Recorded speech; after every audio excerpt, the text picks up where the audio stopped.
How's it going, guys? Welcome to Game Review Theater Episode 6. I'm EVILC, and today I'll be reviewing World of Goo for WiiWare. World of Goo was developed by independent developer 2D Boy, and the majority of development was done by only two guys, Gabler and Ron Carmel, both of whom used to work at Electronic Arts. Now, what is World of Goo, you may ask? Well, World of Goo is at its heart a puzzle game, and it differs greatly than the majority of them out there. Instead of rotating blocks or matching tiles, you construct large objects using balls of goo, with the main objective of each level being to get the required amount of goo from the start to the pipe located somewhere in the level.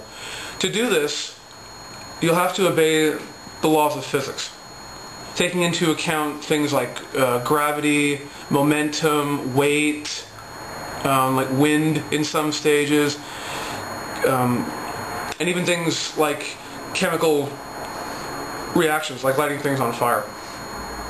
The stage design overall in this game is really ingenious, as hopefully you'll see when we get into gameplay, and thus it will also require you to think logically about how you can possibly get your goo from the start to the end pipe.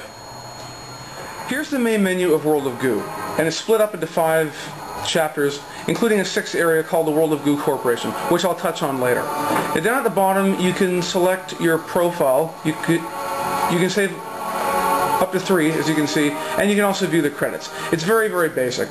So for this review, I'll show you one of my favorite stages from Chapter 1.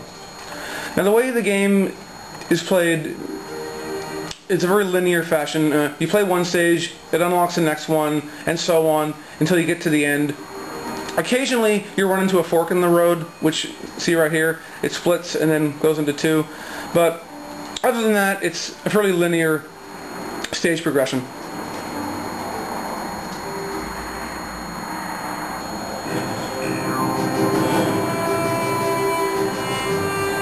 So, this is a typical stage that you'll run into World of Goo early on. The basic goal of the stage is to get your goo balls they're over here, across this chasm and into the pipe over here. And the way you do that is you simply use them to construct a bridge to get them across.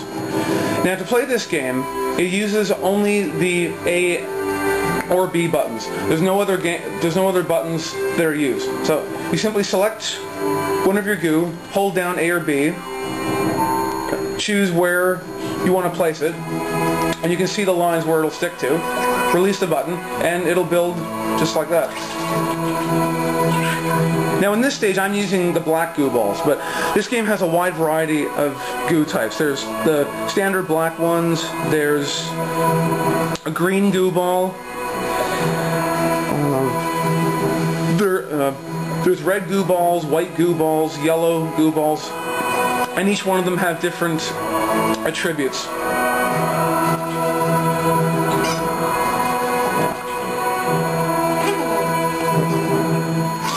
As you know, now this game is heavily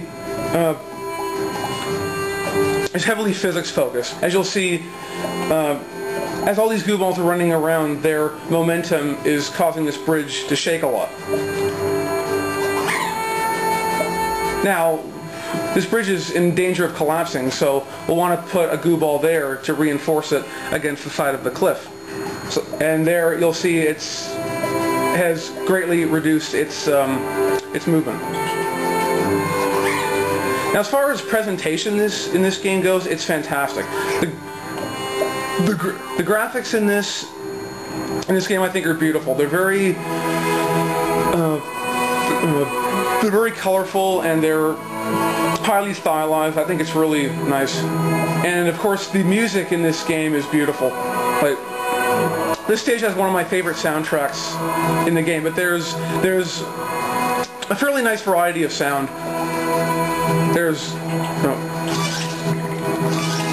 This is sort of like a military song to me, sort of like a military march. But there's like high energy songs. There's like ominous sounding songs, you know, like impending danger, it's a really nice variety. It's really beautiful.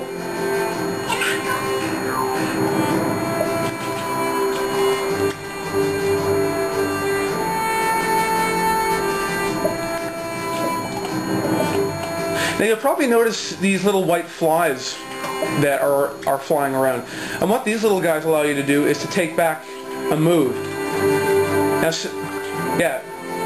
let's say I want to take that move back I just did. I just choose one of the little flies, and it takes that move back, which is nice. It can get you out of a jam in some stages, and you know, it prevents you from having to restart the entire stage all over again. So that's nice that they put that in there.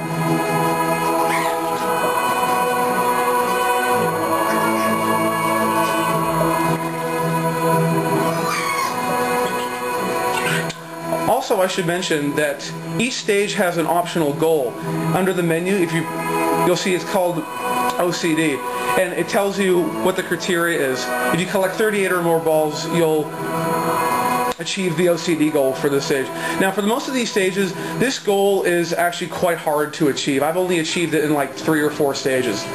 So, you know, for completionists out there, it's a nice little extra for them. Now you see our bridge has finally made it over, and it's fully supported, and it's not falling, and it's not moving around too much. So this bridge right now is pretty secure. Now you'll see these sleeping goo balls over here, and many stages have goo balls that are asleep. So like if you can rescue the sleeping goo, you can use those little guys to both help you build to your structure, or you can try to get them through the pipe, and that will help increase your score. So, this is the end, and we're done. And the goo travels up the pipe,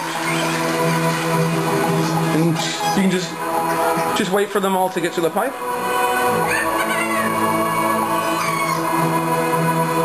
And that right there is the very basics of how you play World of Goo.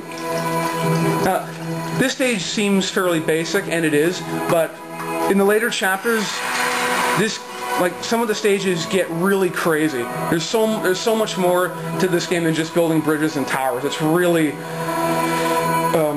remarkable.